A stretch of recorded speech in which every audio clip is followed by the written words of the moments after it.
vitals and the baby's vitals dropped to an emergency level. And I was rushed to emergency surgery. I felt I was in a TV series as they rushed me down the hall to the operating room. I was given anesthesia, but I was awake.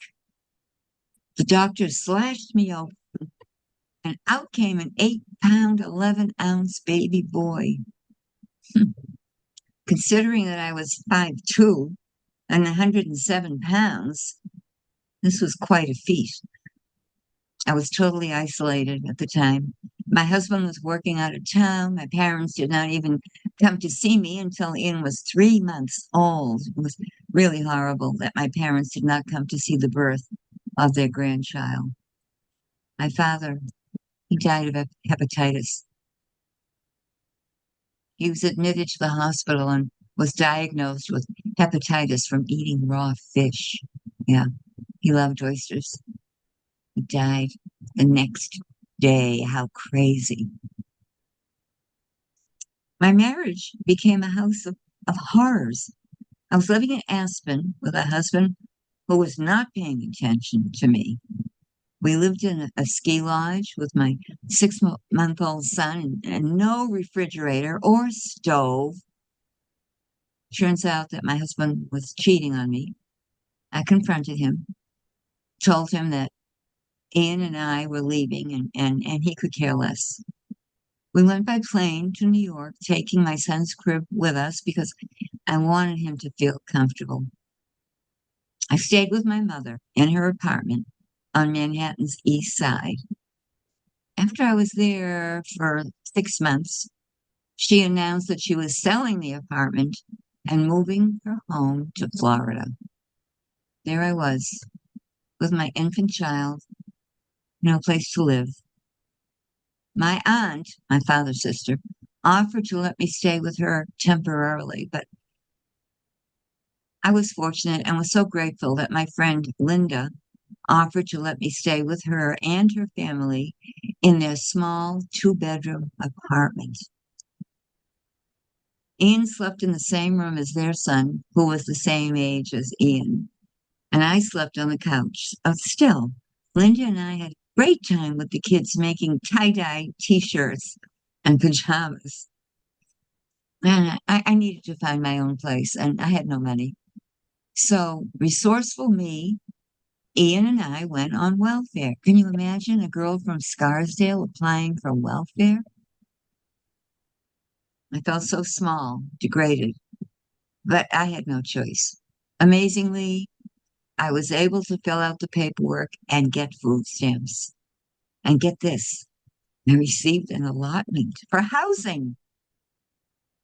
I wouldn't quite call this a happy ending, but at least I was independent.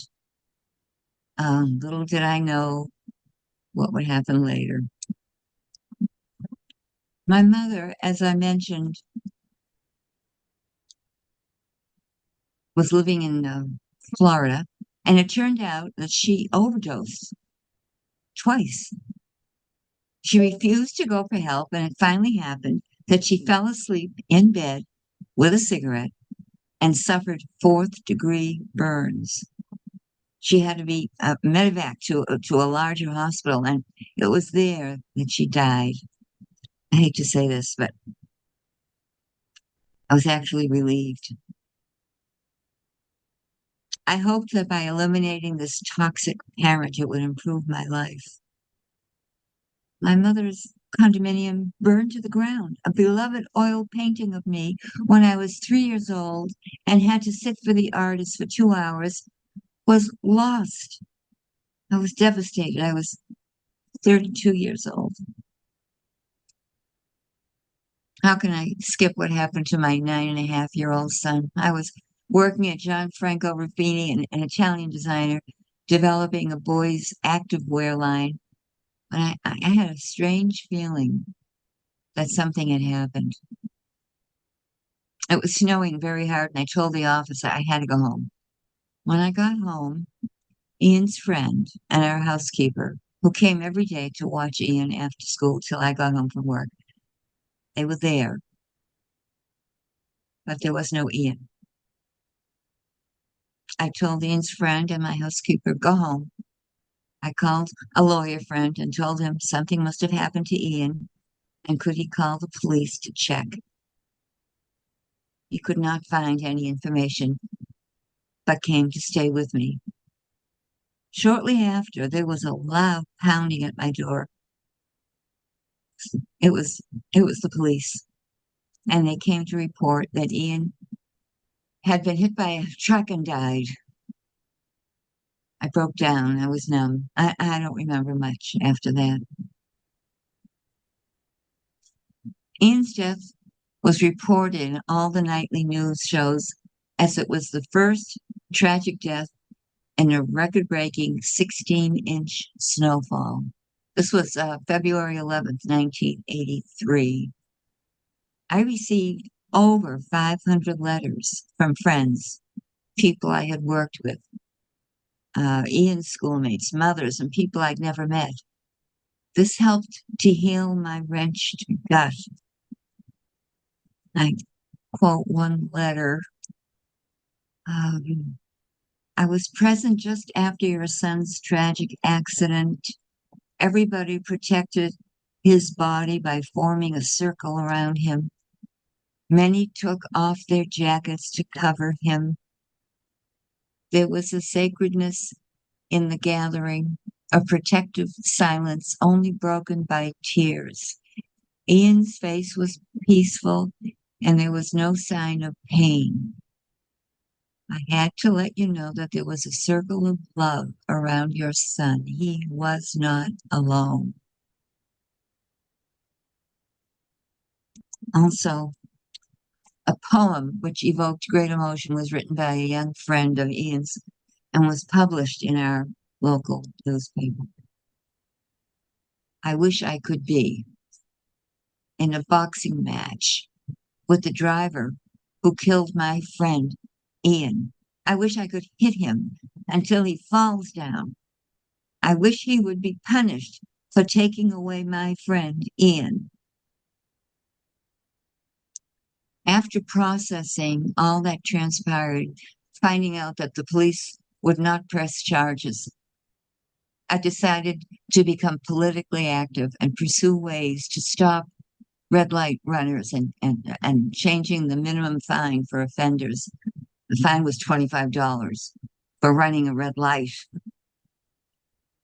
I spoke in front of the New York legislature. There were articles about my story in the New York Times and the Post.